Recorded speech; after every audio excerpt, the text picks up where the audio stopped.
jelas ya bisa bersaing dengan YouTuber mata kuliah atau YouTuber perkuliahan yang lain gitu. Karena kan masing-masing punya pasarnya sendiri. Anak UPN punya UPN sendiri atau bahkan kampus lain pengen tahu sih gimana perkuliahannya anak-anak UPN gitu.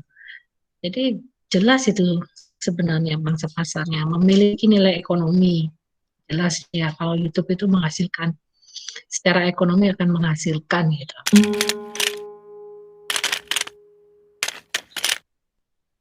Memiliki aspek kreativitas dan inovasi ya. Itu untuk membuat konten itu juga apa namanya untuk mengemasnya itu kan juga perlu kreativitas.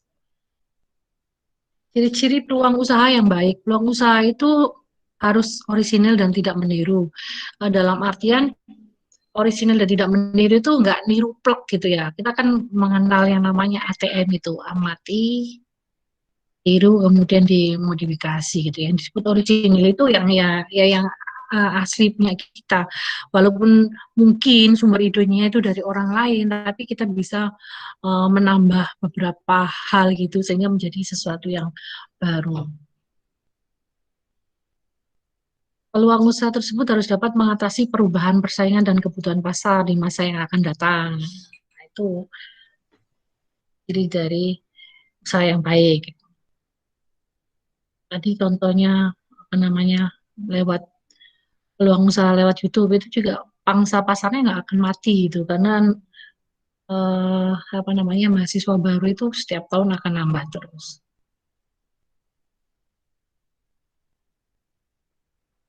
Nah ini ciri-cirinya ada sudah baca sendiri.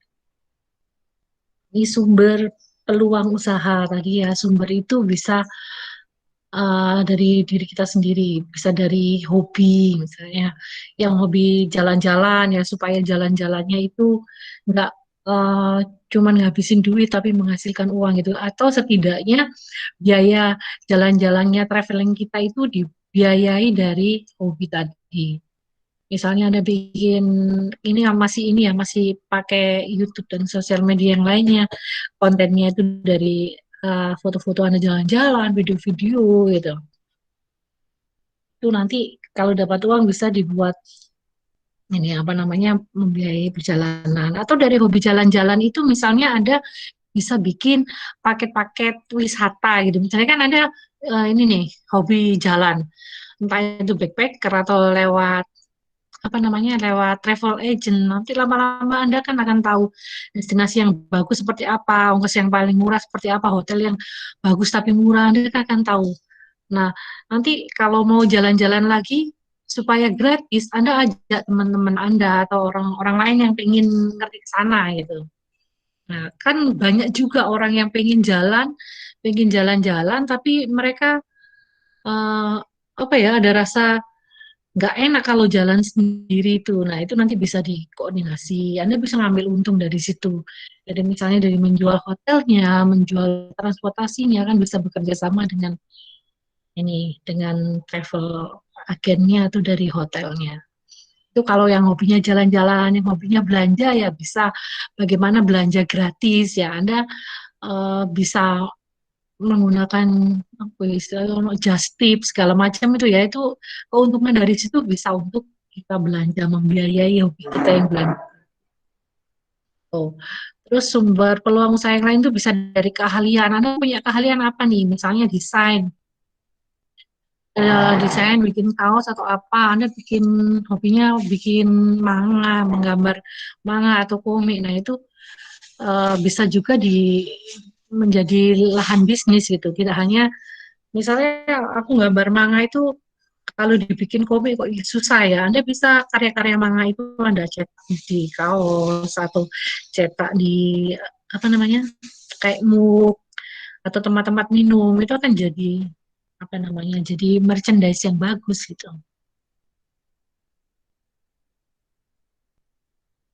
Nah ini selain dari peluang dari diri kita sendiri, peluang dari lingkungan. Nah biasanya ini banyak juga yang orang tuanya sudah punya bisnis ya, misalnya eh, persewaan apa travel atau apa gitu ya, itu bisa bisa dimulai dari situ gitu, walaupun nggak mengambil alih usaha orang tua. Misalnya eh, untuk bisnisnya orang tuanya yang travel itu apa ya, yang berhubungan dengan travel. Kan Anda cuma nyewain kendaraannya saja, misalnya nyewain bus atau nyewain apa, apa namanya, apa misalnya pesawat pribadi misalnya ya. Nah itu berhubungan dengan apa? Misalnya kalau berhubungan dengan menyewakan mobil. Oh, kalau orang wisata nyewa mobil itu mereka butuh destinasinya, butuh penginapannya, butuh cateringnya. Nah, Anda bisa mengambil di situnya gitu. Nggak harus numpang dengan bisnis orang tua atau dompleng mengambil alih bisnis orang tua. Nggak harus seperti itu juga. Gitu. Lingkungan rumah ya, itu lingkungan yang terdekat dengan Anda, lingkungan tempat kos atau apa gitu ya, itu bisa jadi sumber peluang usaha. Kebiasaan diri ya, em, kebiasaan apa yang misalnya kebiasaan yang hobi makan misalnya. Nah, hobi makan itu bisa dijadikan peluang usaha juga. Gimana caranya saya tetap makan yang enak-enak tapi nggak mengeluarkan banyak uang gitu. Nah, itu juga bisa jadi peluang usaha. Banyak ya peluang usaha di sekitar kita itu. Peluang dari perubahan. Nah, ini ada perubahan global yang seperti sekarang ini, perubahan global yang tadinya semuanya serba butuh kehadiran secara fisik, sekarang sudah nggak perlu lagi gitu. Semuanya serba apa namanya, hidup di dunia maya gitu ya. Mulai dari berbagai macam keperluan itu semuanya ada di bisa diciptakan lewat internet. Nah, itu peluang yang sangat besar gitu. Anda yang tadinya pengen usaha punya rumah makan, Anda nggak perlu nyewa tempat lagi. Dulu kan nyewa mahal gitu, jadi Anda apa namanya, nggak mampu gitu untuk mewujudkan. Nah, sekarang nggak perlu sewa tempat kan, ada internet itu yang bisa mewujudkan. Karena perubahan global ini Anda bisa punya restoran gitu, walaupun itu ghost kitchen gitu ya. Perubahan musim itu, kalau musim hujan itu apa yang dibutuhkan orang-orang itu banyak banget peluangnya. Misalnya kalau musim hujan itu orang susah ya nyari transportasi. Kalau hujan itu kayak Gojek atau apa gitu ya, atau taksi-taksi itu sangat sulit gitu, karena hujan itu orang jadi malas atau apa. Nah, Anda bisa menciptakan apa, transportasi yang nggak perlu apa namanya, nggak perlu ngantri, misalnya dengan berlangganan atau apa gitu ya, itu salah satu contohnya.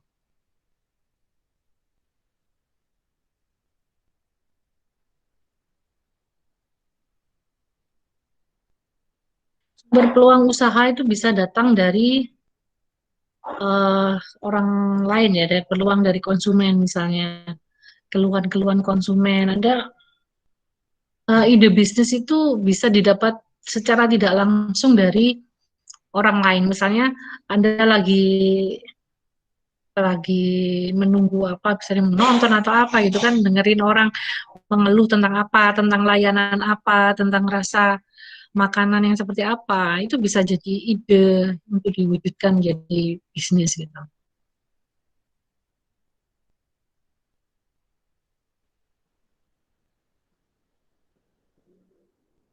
Ini, eh,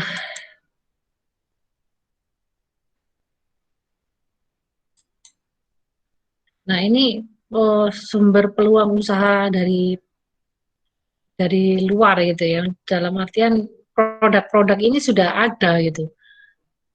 Apakah ini satu peluang? Bisa orang melihat ini sebagai peluang, bisa juga melihat ini bukan peluang. Ngapain ini bikin sabun mandi? Sabun mandi itu kan sudah banyak mereknya, sudah banyak yang produksi gitu. Tetapi ada juga orang yang bisa melihat peluang bahwa apa namanya, sabun mandi ini kebutuhan sehari-hari, orang pasti pakai gitu ya. Setiap orang, pertumbuhan penduduk itu setiap hari ada dan setiap hari membutuhkan sabun mandi gitu. Maka terlintas sabun mandi itu yang ada apa aja sih? Ini ada sabun kecantikan, sabun kesehatan gitu ya. Dan semuanya ini untuk misalnya untuk supaya badannya bersih.